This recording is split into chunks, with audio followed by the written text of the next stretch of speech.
L'abbé Lemire, de son véritable nom Jules Lemire, est né en 1853 à Vieux-Berquin dans le département du Nord. Enfant, il grandit dans un petit village et dans une famille d'agriculteurs. Mais très vite, Jules Lemire se démarque. C'est un homme brillant. Il obtient le bac. Il devient prêtre en 1878. Et il parle plusieurs langues, le flamand, une langue encore répandue dans le département du Nord à ce moment-là, mais aussi le latin, le grec. Il enseigne la philosophie, la poésie, un homme aux multiples talents. Du point de vue politique, Jules Lemire s'engage. Il est au départ légitimiste, c'est-à-dire monarchiste et favorable au comte de Chambord, prétendant au trône. Mais par la suite, ses affinités politiques évoluent. Il devient un fervent défenseur du rattachement de l'Église à la République, comme l'a demandé le pape. Son souhait, c'est d'ailleurs de réconcilier l'Église avec les classes populaires. Oui, en pleine révolution industrielle, les ouvriers sont souvent attachés à d'autres choses. C'est pour ça que l'abbé Lemire veut promouvoir le catholicisme social contre le socialisme matérialiste. Mais ce qui est dingue, c'est que Jules Lemire, qui est alors abbé, va se présenter aux élections législatives. Et il est élu, oui, il devient député en 1893. Mais cet engagement politique ne plaît pas à l'Église, ne plaît pas à sa hiérarchie, qui lui impose alors de quitter son poste de député. Surtout que l'abbé Lemire est favorable à la séparation des églises et de l'État, ce qui provoque encore plus de critiques à son encontre. Mais rien à faire, l'abbé Lemire se représente et il est réélu, puis réélu, puis réélu. Il obtient même des voix républicaines contre un candidat catholique. C'est quand même dingue.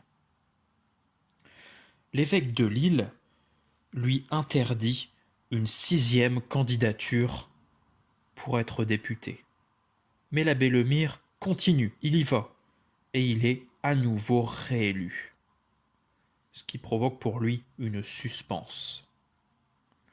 Le doyen d'Hasbrook ira même jusqu'à lui refuser la communion.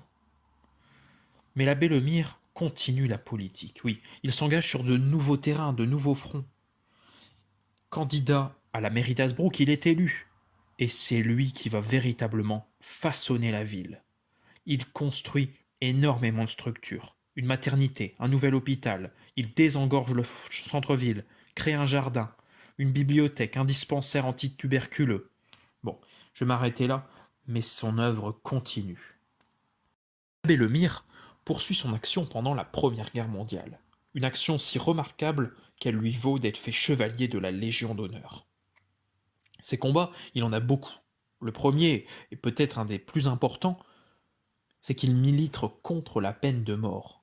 Une idée très en avance sur son temps. Il faut se rappeler que nous sommes au début du XXe siècle. Il va même jusqu'à créer une pétition pour gracier un anarchiste qui avait lancé une bombe dans l'hémicycle. Il est aussi un créateur, oui, créateur des jardins familiaux, ces petites parcelles de terrain qui servaient à faire des potagers pour les ouvriers. 100 ans plus tard, pour rendre hommage à cette création, une rose est créée à son nom et plantée dans les jardins de l'Élysée. Autre mesure qu'il défend, il veut la limitation du temps de travail à 11 heures. Il veut réglementer le travail de nuit des femmes et des enfants pour éviter les abus. Il soutient un repos hebdomadaire, les allocations familiales et s'oppose au cumul des mandats. Il a aussi soutenu la création du ministère du Travail. Jusqu'à sa mort, son engagement politique sera très important. Oui, il reste maire d'Hasbrook et député jusqu'à sa disparition en 1928. Aujourd'hui, pour lui rendre hommage, de nombreuses rues portent son nom, en particulier dans le département du Nord. Mais sa maison, devenue musée, lieu d'interprétation, est aussi à découvrir à Hasbrook.